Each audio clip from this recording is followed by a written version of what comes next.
জিনাতের চামচা, জিনাত ফারহানার চামচা এরা, ঠিক আছে? এরা প্রতিবাদের জন্য একজন টিচারও আসে নাই, একটা টিচারও আসে নাই। দেখেন আজকে আমার এই মেয়েটাকে গুম করে রেখেছিল, মেয়েটা জোর করে বেরছে, দেখছেন আপনারা? ভাড়াই টাকারা গুন্ডা নিয়ে আসছে, 10 বছর নাকি সে পড়ে গেছে স্কুলে, আমার গায়ে সে হাত দেয়। এই মেয়েকে আমরা পড়াইছি।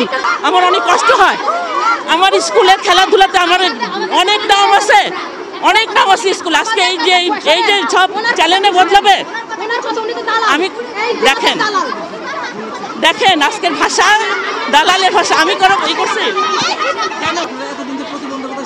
হ্যাঁ,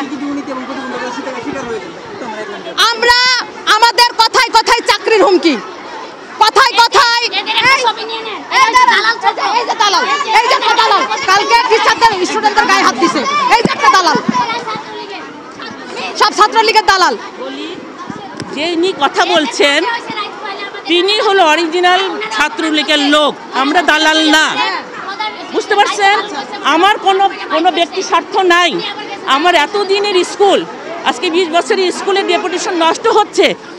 এই যে ব্যক্তির নামে অভিযোগ আনছে তাকে তারা অন্যভাবে পতন ঘটাও, অন্যভাবে আমি আমার কথা বলতে দিতে পারেন, অন্যভাবে পদক্ষেপ। আমার ডিসি আছে, অনেক কিছু আছে, সেখানে দেখ। কিন্তু স্কুলের এত বড় স্বার্থ, এখানে 105 জন এমপ্লয়ি আছে, তাদের খাওয়া, তাদের রিজিক সব কিছু নষ্ট হচ্ছে। এই আন্দোলন শেষ হয়ে যাবে, কিন্তু আমাদের রিজিক বলেন আপনারা, আমাদের রিজিক তাদের ব্যক্তিগত স্বার্থের জন্য আজকে স্কুলের বাচ্চাদের ইউজ করছে। 18 বছর হয়েছে বাচ্চাদের, তারা আন্দোলন করতে পারে?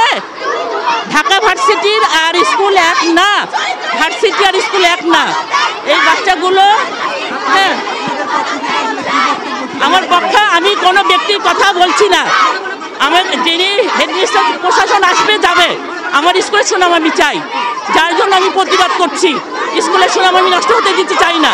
ব্যক্তি যাবে আসবে যাবে, কিন্তু স্কুলের এতদিনের প্রতিভা আমি নষ্ট করতে চাই না। আমার অনেক কষ্ট হয়, আমার স্কুলে খেলাধুলাতে আমার অনেক নাম আছে, অনেক নাম আছে স্কুল। আজকে এই যে সব চ্যালেঞ্জে বদলাবে, আমি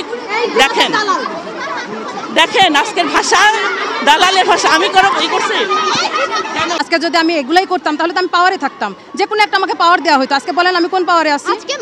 আজকে সবচেয়ে আমি বঞ্চিত।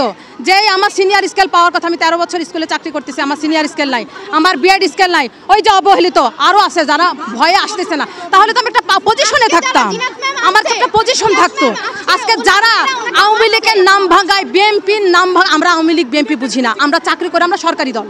যে যখন যে সরকারে আসবে আমরা সেই, আমরা যে একটা টিচার প্রতিবাদী হলে সে খারাপ হয়ে যায়, তার নামে দুর্গন্ধ ছড়ানো হয়। ইভেন আমাকে কতটা হেনস্থার শিকার করা হয়েছে তা আমি কি বলবো, সমস্ত টিচারের সামনে আমাকে অপমান করা হয়েছে। এই যে একটা ম্যাডাম ছিল, তাকে স্টুডেন্টদের সামনে আমাদেরকে অপমান করা হয়, যখন তখন যে কোনো ভাষা দিয়ে কথা বলো না, জুনিয়রদেরকে দিয়ে আমাদেরকে অপমান করানো হয়।